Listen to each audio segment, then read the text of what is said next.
एक एक किरदार है महाभारत में, बहुत शक्तिशाली था। ये था कि जिसकी तरफ से लड़ेगा पक्का उसकी जीत निश्चित है।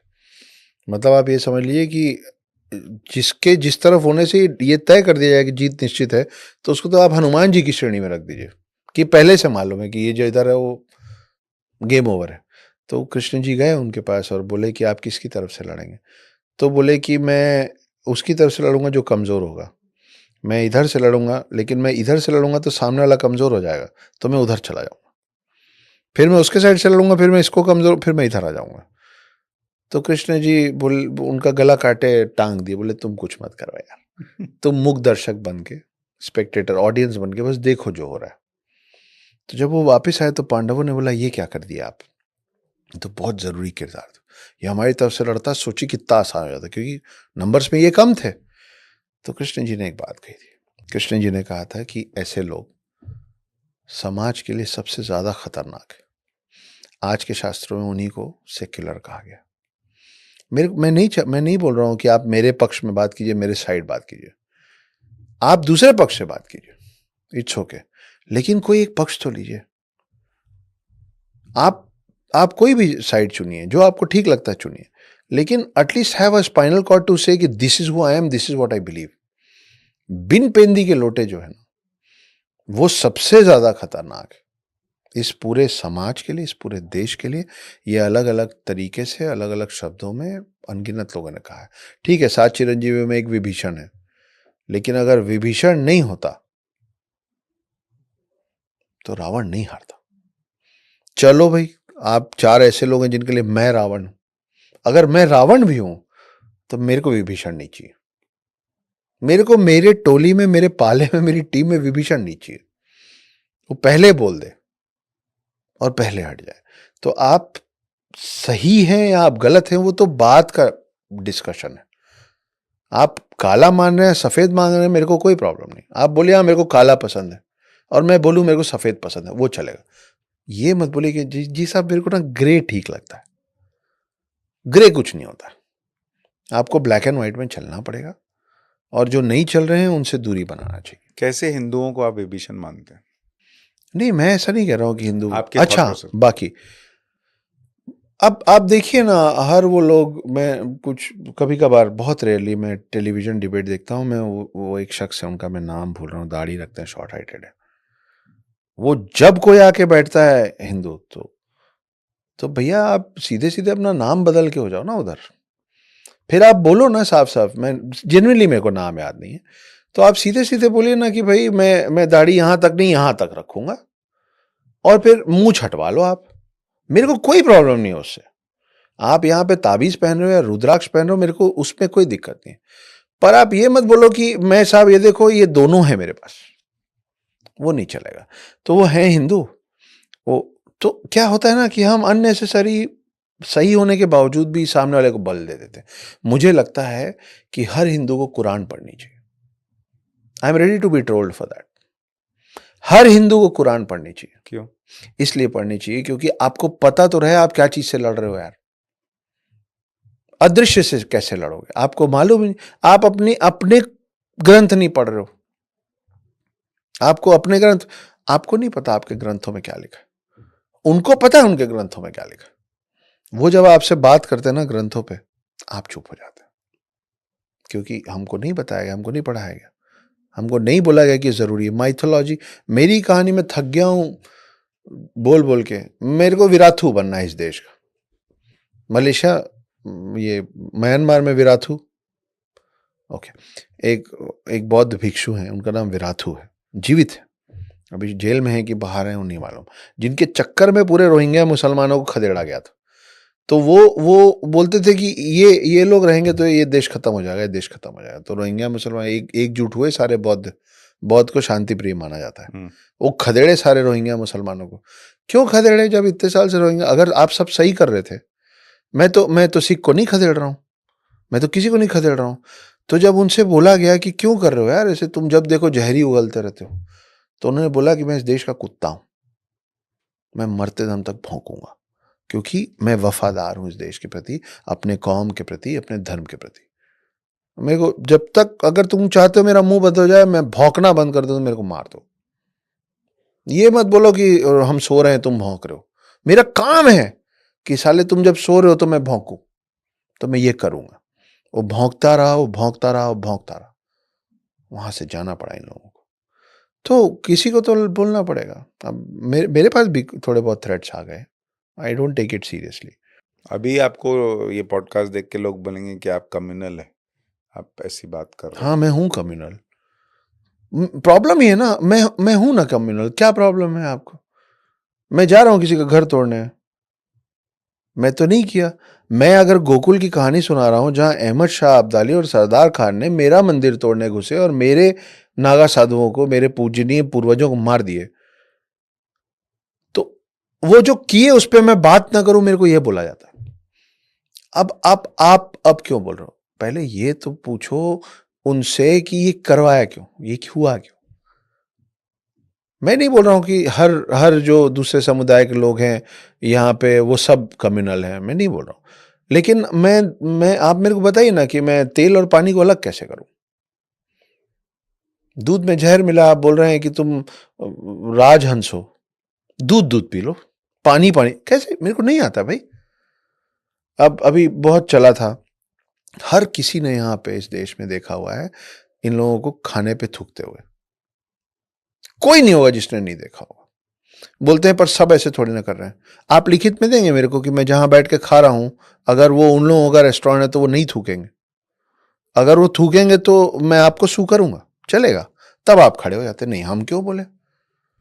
तो जब आप यहां नहीं बोल रहे तो वहां भी मत बोलो। फिर मेरा निर्णय होना चाहिए ना। मेरे ग्रंथों में लिखा आप रूप भोजन पर रूप श्रृंगार, अपने पसंद का खाऊंगा, आपके पसंद का पहनूंगा।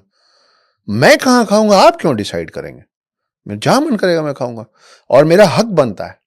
It should be the right of information में होना चाहिए कि हर रेस्टोरेंट के बाहर लिखा होना चाहिए कि आप कौन है। क्या प्रॉब्लम? आप तो रेस्टोरेंट के बिजनेस में रहे हैं, जी आपने आपने देखी हैं ऐसी चीजें होते हुए? नहीं, उस समय तक मैंने नहीं देखी थी। मैं उस समय तक इतना जागरूक नहीं था। मैं बहुत देर से सो के उठा हूँ। मेरे को उस बात का मलाल अपने जीवन पर्यंत रहेगा कि मैं इतनी देर से सो के क्यों उठा। अब जब उठा हूं तो सोऊंगा नहीं वापस, अब जगा रहूंगा। ये कई बार लोगों को ये समझ में नहीं आता कि ये जागने का मतलब क्या है। आपने क्या चेंज महसूस किया, या आपको क्या एनलाइटन, मतलब क्या समझ में आया कि आपको लगा कि यार ये समझना बहुत जरूरी है हर हिंदू के लिए, हर सनातनी के लिए? हमारी आज की जनरेशन से आप पूछिए, बहुत छोटी छोटी चीज़ें। हमारी आज की जनरेशन से आप पूछिए कि बेटा मार्वल के 5 सुपर हीरोज बताओ, खट खट खट खट, घर में बच्चे आपके भी होंगे। आप मजाल है आपकी कि आप गलती से बोल दें कि डीसी कॉमिक्स का कैरेक्टर है आयरन मैन, जान ले लेंगे बच्चे आपके कि मतलब बहिष्कृत हैं आप। कि आपको ये नहीं मालूम कि आयरन मैन मार्वल का कैरेक्टर है? आपने डीसी में बोला तो बोला कैसे? ये सच है। गुस्सा हो जाता है कि अरे, मतलब हम ना पुरानी पीढ़ी हो जाएंगे अगर हमको ये नहीं पता है तो। गलती बच्चों की नहीं है, गलती आपकी और मेरी, गलती माँ बाप की है। I understand that it is very important to learn English in order to stand on a global platform and become the Rishi Sunak of England. Full marks to him. I bow in front of him. पर साहब ये कहाँ लिखा है कि अंग्रेजी सीखने के लिए आपको A for apple, B for ball, C for cat और D for dog ही सीखना है? आपको ABCD सीखना है?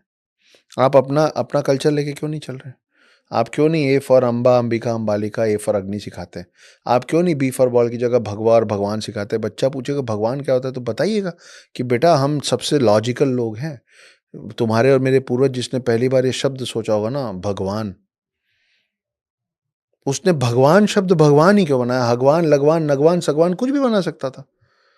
तो तब आप बता पाएंगे बेटा भगवान का फुल फॉर्म है। हम इतने लॉजिकल लोग थे कि मेरे पूर्वज जिसने भगवान शब्द बनाया उसने सोचा कि मैं भगवान ही क्यों बोलूंगा, क्योंकि भ से भूमि, ग से गगन, व से वायु, व में आ की मात्रा अग्नि, न से नीर मतलब पानी। जो शक्ति इन पांचों तत्वों को अपने वश में करने की क्षमता रखे ना, वो है मेरा भगवान। आपके मेरे बच्चों को भगवान और देव में फर्क नहीं पता। ये जो मैं 5 चीजें नाम ले रहा हूं ना, उसमें अग्नि देव है, जल देव है, वायु देव है। उनको कंट्रोल करने वाला हायरार्की है भाई, वो है मेरा भगवान। नहीं पता?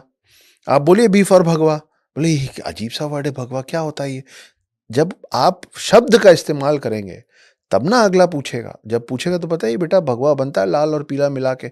लाल है खून का खतरे का प्रतीक, पीला है ठंडक का और चंदन का प्रतीक। और ये अगर मैं भगवा पहन के आपके सामने आया हूं तो ये मेरे हाथ में नहीं है कि आपको मेरे भगवे पे रंग क्या दिख रहा है। आपके हाथ में है कि आपको कौन सा रंग। आप मेरे से प्यार से मिलेंगे, आपको चंदन और ठंडक मैं दूंगा। ऐसे भी करूंगा, ऐसे भी करूंगा, ऐसे भी करूंगा। कंधे पे बैठाऊंगा, सर पे बैठाऊंगा, अतिथि देवो भव बनाऊंगा, भगवान देव बना दूंगा, भगवान तो नहीं बनाऊंगा आपको। लेकिन अगर आप तैश से मिलेंगे, गुस्से से मिलेंगे, आपका एक आईब्रो ऊपर होके आप मेरे को उंगली दिखाएंगे, तो मेरे भगवे में आपको लाल रंग दिखेगा खतरे का, और दिखना भी चाहिए। वो सिर्फ बी फॉर भगवा में आप इतनी बात बोल पाएंगे। सी फॉर कैट क्या होता है? बिल्ली से खेलेगा मेरा बच्चा, शेर से खेलेगा मेरा बच्चा। सी फॉर कल्चर सिखाइए तो बच्चा घुटना टच नहीं करेगा, 2 हाथ से झुक के आपका पांव छुएगा, कल्चर है उसका। डी फॉर डॉग सिखा रहे हैं, डी फॉर धर्म सिखाइए। क्यों आज की डेट में हम लोग 40-40, 50-50 साल के लोगों को बात करनी पड़ रही है धर्म क्या होता है, धर्म क्या होता है? क्योंकि बचपन में हमारे माता पिता ने बताया नहीं धर्म क्या है। उनकी भी गलती है, अब वही गलती हम कर रहे हैं। ई फॉर एलिफेंट सिखाना है ना, ई फॉर एकदंत सिखाइए ना साहब। बच्चा बोलेगा एकदंत क्या होता है, सुनाइएगा कि गणेश जी का दांत कैसे टूटा था। ई सिखाना है ना आपको। एफ से फैन सिखा रहे हैं। अरे इंजीनियरिंग कॉलेज में जाएगा तो प्रोफेसर फैन क्या, वो फैन बनाना, मोटर क्या होता है, खोलना कैसे, चिपकाना कैसे, सब सिखा देंगे। और नहीं तो पंखा चालू करना तो अनपढ़ गंवार को भी आता है। एफ फॉर फैन क्यों सिखा रहे हैं आप? एफ फॉर फेथ सिखाइए, मेरा बच्चा डिप्रेशन में कम जाएगा। बाद में अचानक से एक दिन हम जाग जाते हैं, जब बच्चा दुखी होता है, नंबर कम आते हैं उसके, बेटा हैव फेथ, हैव फेथ। उसको फेथ वर्ड से कोई कनेक्शन ही नहीं है। उससे अच्छा बोलिए बेटा हैव फैन, हैव फैन। कम से कम ठंडक तो मिलेगी उसको। ABCDEFG यही करते करते वेस्टर्न कंट्रीज आए और आपको जी फॉर गॉड सिखा गए। मैं भीड़ में अगर स्टेज पे खड़ा हूं और मैं छींक दूं तो 10, 12, 15 लोग बुदबुदा के अंदर अंदर गॉड ब्लेस यू बोल देंगे मेरे को। छत्तन जी कोई नहीं बोलेगा, पता ही नहीं। आप जी फॉर गणेश क्यों नहीं सिखा रहे? जी फॉर गीता सिखाइए। जी फॉर बीजेपी, मोदी जी, योगी जी, पूरा प्रशासन बोल रहा है कि भारत को विश्व गुरु बनाएंगे। क्यों नहीं हम लोग सबसे पहले ये लागू करते हैं कि स्कूल के अंदर, भले वो SCHOOL स्कूल ही हो, वो होली क्रॉस कॉन्वेंट स्कूल हो, वो क्रिश्चियन कॉन्वेंट हो, वो सरस्वती शिशु मंदिर हो, हर स्कूल में भाई आपने कर दिया ना इंडिया नहीं भारत, माना ना सबने। आप क्यों नहीं बोल रहे हैं कि टीचर को गुरुजी बोलना पड़ेगा? विश्व गुरु बनने निकले हम, हमारे स्कूल में हम गुरु नहीं बुलवा पा रहे। एक बच्चा जाके अगर बोलेगा गुड मॉर्निंग गुरुजी, तो सबसे पहले गुरुजी चमाट लगा देंगे उसको कि ज्यादा तेज चलो क्योंकि बाकी बच्चे हंसेंगे। गुरुजी शब्द में क्या प्रॉब्लम? हम अपना मजाक बना के रखे हैं। एक बच्चा तमीज से गुरुजी बोलेगा, बाकी बच्चे हंस देंगे, टीचर को बुरा लग जाएगा। तो मैं तो Z तक चला जाऊंगा पर बहुत लंबा हो जाएगा। एस फॉर स्नेक सिखाना है ना आपको, सिखाइए एस फॉर शेषनाग। बच्चा बोले हैं शेषनाग क्या होता है, तो बताइए कि बेटा 4 युग होते हैं, देखो हाथ देखो, सतयुग, त्रेता युग, द्वापर युग, कलयुग, फिर वापस सतयुग। ये क्या बना बेटा? डमरू। अब इस पे 100 बार जल्दी जल्दी पेंसिल चलाओ, वो जो एजेस है ना वो गोल हो जाएंगे, जल्दी में है ना वो। अब ये क्या बना बेटा? इन्फिनिटी। अब इन्फिनिटी का ये जो बनाया ना, इसको सीधा खड़ा करके देखो, ये है आवर ग्लास, इसके अंदर सैंड है, नीचे से ऊपर गिर रहा है, ऊपर से नीचे गिर रहा है। जब पूरा सैंड सुशांत भाई नीचे आ जाता है तो हम क्या करते हैं? आवर ग्लास के साथ पलट देते हैं। यही तो है कि कलयुग के बाद फिर सतयुग आ जाएगा। क्या कर रहे हैं शिव जी? तो फिर आप बताएंगे कि शिव वो है जो कलयुग के अंत में प्रलय लाते हैं, सब कुछ बर्बाद हो जाता है, कुछ चंद जाने शेष बच जाते हैं। उसमें एक नाग होता है जो शेष बच जाता है। शेष बेटा अंग्रेजी में रिमेनिंग बोलते हैं। वो जो नाग शेष बच जाता है ना, वो शैया है जिसपे विष्णु जी आराम करते हैं। आपके कल्चर में एस फॉर शेष नाग में आपने एक शिव का नाम ले लिया, 4 युग समझा दिए, विष्णु जी समझा दिए। आप एस फॉर स्नेक सिखा रहे हैं। तो ये किसकी गलती है? ABCD सिखाना है ना। ऐसा क्यों नहीं हो सकता मेरे देश में ABCD? मदरसे तो चल रहे हैं, गुरुकुल कहां है? क्यों नहीं? 4 10 शब्दों पे बैन लगा है, एकदम करेक्ट है, बैन लगना चाहिए। नीच, भंगी, ये सब गलत शब्द है। जो बोले उस पे केस होना चाहिए, ठीक है। काफिर पे क्यों नहीं होना चाहिए केस? क्या है काफिर शब्द? कैसे कैसे निकल रहा है काफिर? क्यों किसी पन्ने में लिखा हुआ है काफिर? काफिर का मतलब ये है कि जो अल्लाह को नहीं मानता उसको मार दो। क्यों नहीं है वो शब्द बैन? ये हम लोगों को सोचना पड़ेगा, और नहीं सोचेंगे तो जो हो रहा है वो होता रहेगा। आप महिलाओं को भी कहते हैं कि देवी बोलना चाहिए, जी बिल्कुल। ऐसा क्यों? अरेबियन कंट्रीज से एक शब्द आया औरत, हमने यूं गले लगा के रख लिया। फ्रांस से एक शब्द आया मैडम, बड़ा अच्छा लगा कान को, MADAM, वाह। सुशांत भाई, जैसे एक अंग्रेजी का शब्द है बार्क। बार्क का मतलब पेड़ का मेन तना भी होता है, और बार्क का मतलब जो मैं विराथू जी के लिए बोल रहा था, भौंकना भी होता है। उस एक शब्द, एक ही स्पेलिंग के दो मतलब होते हैं ना। औरत शब्द का पूरे विश्व में, पूरे डिक्शनरी में कोई दो मतलब नहीं है, सिर्फ एक मतलब है। उसका मतलब होता है वजाइना। अच्छा। जी, आप हाथ कंगन को आरसी क्या और किंगफिशर क्या, आप चेक कर लीजिएगा। औरत शब्द का मतलब सिर्फ वुमेन्स प्राइवेट पार्ट होता है और कुछ नहीं होता है। सोचिए कितनी क्षीण सोच होगी इस शब्द को बनाने वाले की, कि जिसने एक पूरी महिला को उसके एक अंग पे कन्फाइन कर दिया कि उसका काम सिर्फ यही है। हर शख्स इस देश में इस शब्द का इस्तेमाल कर रहा है आज। आपको लगता है यूं ही हो गया? लोगों को पता भी नहीं कि हिंदी का पार्ट नहीं है, बाहर से आया है। हाँ, नहीं, बाहर से अनगिनत शब्द आए हैं भाई। अच्छे शब्द है, मैं रखूंगा ना। मैं रखूंगा, अस्सलाम वालेकुम, वालेकुम अस्सलाम, मैं रखूंगा, क्योंकि एक दूसरे को मान देने वाला काम। ये तो बेइज्जत करने वाली बात है हर महिला को। ना महिलाओं को पता है, ना पुरुषों को पता है, ना विद्वानों को पता है, ना बुद्धिजीवियों को पता है। हर दूसरे फिल्म में एक्टर ये शब्द का इस्तेमाल कर रहा है, हर दूसरे शब्द में। सारे इन्फ्लुएंसर्स ये शब्द इस्तेमाल कर रहे हैं। नो ऑफेंस टू देम, मैं उनके खिलाफ नहीं बोल रहा हूं। मैं ये बोल रहा हूं कि ये इग्नोरेंस है, ये गलती है हमारे बीते हुए जनरेशन्स की, कि हमको नहीं पता है ये। हमको मालूम होना चाहिए हम क्या बोल रहे हैं। तो और दूसरी तरफ से आया मैडम। मैडम फ्रांस में यूज होता था फॉर दोज वुमेन जो अपने शरीर का व्यापार करते थे, अपने घर का किचन चलाने के लिए। उनको कहा जाता था मैडम। उनके लिए मान सम्मान की महिला का शब्द है मेडमोजेल, मैडम नहीं है। तो आपके पास यूरोप से मैडम आया, आपने रख लिया। आपके पास अरब कंट्री से औरत आया, आपने रख लिया। ये सब जब आ रहे थे ना, तो आपके देश में एक अनजान महिला को संबोधित करने के लिए जो शब्द था, वो था जो आज भी कभी कभी कौन बनेगा करोड़पति में अमिताभ बच्चन साहब हाथ जोड़ के बोलते हैं देवी कि और सच्ची। धन्य हैं आप देवी जी। हमने वो शब्द छोड़ दिया। आज की डेट में अगर मुझे कोई नहीं जानता है चेहरे से, किसी मॉल वॉल में कहीं हो, और वो मेरे रास्ते के बीच में आ जाए, और अगर मैं उनको अचानक बोल दूं कि एक्सक्यूज मी देवी जी, तो सबसे पहले वो देवी जी ही पलट के बोलेंगे गवार कहीं का। क्यों? एक तो शब्द देवी जी बोल रहा है, और ऊपर से भारतीय पोशाक में घूमता रहता है। वो पता क्या, देवी जी दिख रही हूं मैं तुमको, मैडम नहीं बोल सकते। ये होता है। क्योंकि उनको मैडम का मतलब नहीं पता ना। अगर इस देश में आने वाली जनरेशन, मैं अपना हमेशा जो इंट्रोडक्शन देता हूँ हर जगह, वो होता है hi guys, my name is Urmila पुत्र Akshat Gupta, I am a full time house husband, part time authors. ये मजाक वाली बात है। अगर इस देश का हर बच्चा मैडम और औरत की जगह देवी जी बोलने लगे अनजान महिला को, मैं आपसे वादा करता हूँ, हालांकि इसमें बहुत वक्त लगेगा, लेकिन मैं आपसे वादा करता हूँ कि एयर होस्टेस से लेके और रेस्टोरेंट में सर्व करने वाली महिला तक उसी नज़र को जिसके मुंह से देवी जी निकल रहा होगा, अन्नपूर्णा दिखेंगी। छोटे से छोटा स्कर्ट पहन के जाती हुई महिला जो कॉरपोरेट होगी और काम पे जा रही होगी, उसमें लक्ष्मी जी दिखेगी, घर में पैसा लेके आएगी ना, महीने भर काम कर रही है सैलरी के लिए। और हर वो छोटे से छोटी और बड़े से बड़ी ट्रैफिक हवलदार भी अगर खड़ी है फीमेल, और रोक के बोलेगी गलत जा रहे उधर से जाओ, तो सरस्वती दिखेगी। और उसके बावजूद अगर आपकी मेरी नज़र गंदी है, तो विश्वास मानिए यही लक्ष्मी, यही सरस्वती और यही अन्नपूर्णा अगर आपको दुर्गा और काली का रूप नहीं दिखा दिए तो यहीं पे। शब्दों का खेल बहुत बड़ा है, जो किया गया है गलती से नहीं हुआ है। माइथोलॉजी शब्द, माइथोलॉजी आता है मिथ्या से सुशांत भाई। मिथ्या मतलब होता है कल्पना, फिक्शन, झूठ। आपने कभी इस्लाम माइथोलॉजी सुना है? Christian mythology, Islam mythology, Sikh mythology, Buddha mythology, Jain mythology, आपने सिर्फ हिंदू माइथोलॉजी सुना है? आपको लगता है बस यूं ही हो गया? किया गया है। अब आप और मैं और हर कोई पढ़ा लिखा आदमी कहानियों को, रामायण को, महाभारत को बोलता है this is all Hindu mythology.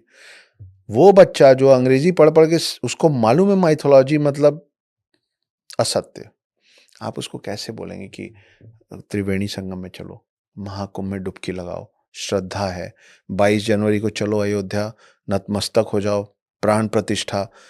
वो वो कितना कंफ्यूज्ड है। भाई पहले तुम तो डिसाइड कर लो ये मिथ्या है कि सत्य है। तो अगर आप उसको मिथ्या मानते हैं तो बोलते रहिए माइथोलॉजी, क्योंकि उन्होंने दिया है कि आप ये बोलें और गलती हो और आपकी आने वाली जनरेशन और कमजोर हो जाए। और अगर आपको लगता है आपके राम और मेरे कृष्ण थे तो और सत्य थे, तो मिथ्या से माइथोलॉजी छोड़ के सत्य से सत्यलॉजी बोलना शुरू करना पड़ेगा किसी को। तो मैंने तो कर दिया। आप मेरे घर आइए कभी,